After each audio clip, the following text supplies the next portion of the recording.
રાધે કૃષ્ણ રાધે કૃષ્ણ રાધે કૃષ્ણ રાધે રાધે કૃષ્ણ રાધે કૃષ્ણ રાધે રાધે. કેમ છો? જય શ્રી કૃષ્ણ. આજે આપણે બનાવવાના છે ભરેલા પરવર ચટણીવાળા સરસ મજાના, અને કેરીનો રસ, અને સાથે રોટલી હશે. આ મમ્મીની રેસીપી છે, એકદમ ઘરના મસાલાથી એકદમ ટેસ્ટી બનાવીશું. તો બનાવવાની રીત ચાલુ કરીએ. સૌથી પહેલાં હું પરવર રેડી કરી દઈશ, પછી આપણે રસ બનાવીશું, અને સરસ મજાની જોડે ગરમા ગરમ રોટલી હશે. બનાવવાની રીત ચાલુ કરીએ. મમ્મી પરવર છોલે કટ કરી રેડી કર્યા છે, પણ કેવી રીતે કર્યા છે એક પરવર હું તમને બતાવી દઈશ. બંને સાઈડથી આવી રીતે કટ કરી દેવાનું છે. પછી આવી રીતના પતલી પતલી છાલ નીકાળી દેવાની છે પરવરની. તો બટાકા છોલવા વાળું ચક્કાથી બી કરી શકો છો. આવી રીતના આપણે એને છાલ નીકાળી દઈશું. આ બધું કરતી પહેલાં બહુ વાર લાગે એટલે બધું પહેલાં કરી દીધું છે, પણ હા તમને બતાવું છું. હવે આપણે પરવરને આવી રીતે કટ કરવાનું છે. પછી આપણે આવી રીતના જે બીજ આવે એ આવી રીતે એને નીકાળી દેવાના છે. તમે જોઈ શકો છો બીજને આવી રીતે નીકાળી દેવાના છે. હું આવી રીતે વાટકીના જે બધા બીજ નીકાળી કાઢી દીધેલા છે, આવી રીતે આપણે સાફ કરી દઈશું. બીજને નીકાળી દઈશું. કેરી કટ કરીને રાખી દીધી છે. અંદર ખાંડ નાખવાની છે, પછી દૂધ નાખવાનું છે. ઠંડુ બરફવાળું દૂધ છે, સરસ મજાનું. હવે આપણે આનો રસ રેડી થઈ જશે. કંઈ પણ જાતનું કેમિકલ નાખવાનું નથી, બરફ બી નથી નાખવાનું. પરવરમાં નાખવાનો મસાલો રેડી કરવાનો છે. તીખા લવિંગિયા મરચાં લીધા છે 10 નંગ એટલા.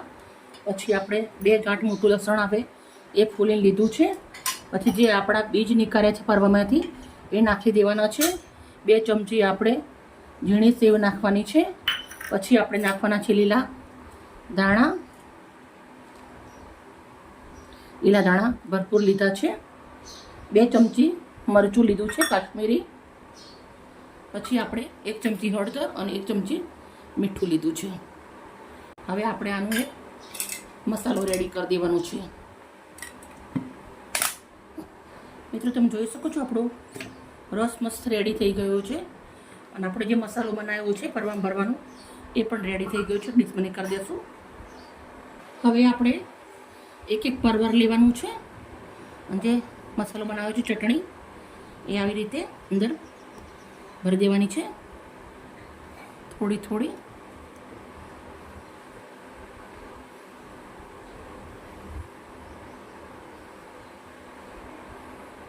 બસ આપણે આવી રીતે જેને બધા ભરી દેવા છે.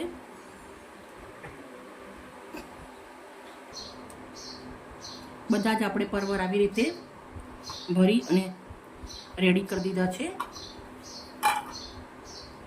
મિત્રો પરવર ભરેલા બધા બનાવતા જ હોય છે, પણ એકવાર મારી રીતે બનાવું છું એકદમ ચટપટા, ટેસ્ટી અને બહુ જ સરસ બને છે. મમ્મીની રેસીપી હોય એટલે હંમેશા મસ્ત જ હોય. જો પરવર રેડી થઈ ગયા છે. એક નોનસ્ટિકનું વાસણ લેવાનું છે. પછી આપણે 2 મોટા ચમચા એટલું તેલ ગરમ મૂકી દઉં છું. તેલને ગરમ થવા દેશું.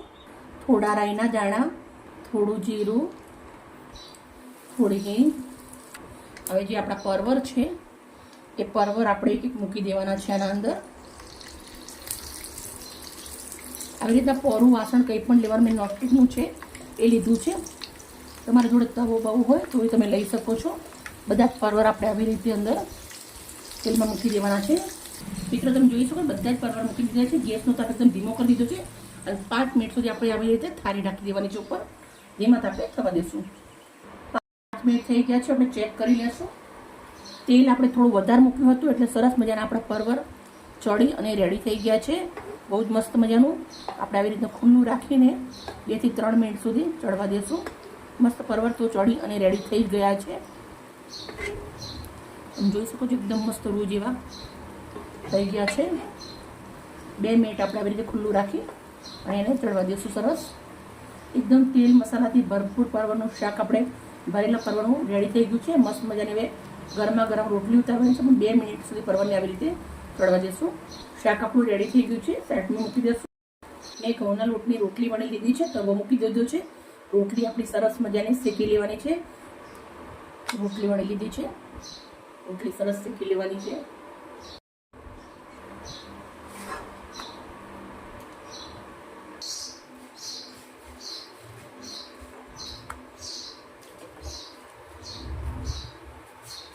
રોટલી આપણી સરસ મજાની રેડી થઈ ગઈ છે. હવે રોટલીના ઉપર આપણે ઘી લગાવી દેવાનું છે.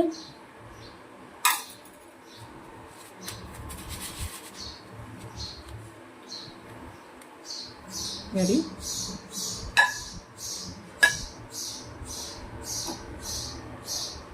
હવે આપણે પરવળનું શાક બનાવ્યું છે એ નીકાળી દઉં છું. તમે જોઈ શકો છો કેટલું મસ્ત મજાનું પરવળનું શાક છે, એકદમ ચટણીવાળું. મિત્રો, પરવળ તો બધા બનાવતા જ હોય છે, પણ માના હાથનું જ્યારે બનાવીએ માના જેવું શાક તો બહુ જ મજા આવે.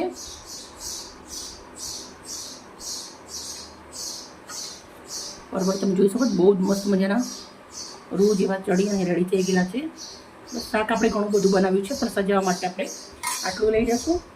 સાથે આપણે મસ્ત મજાનો રસ.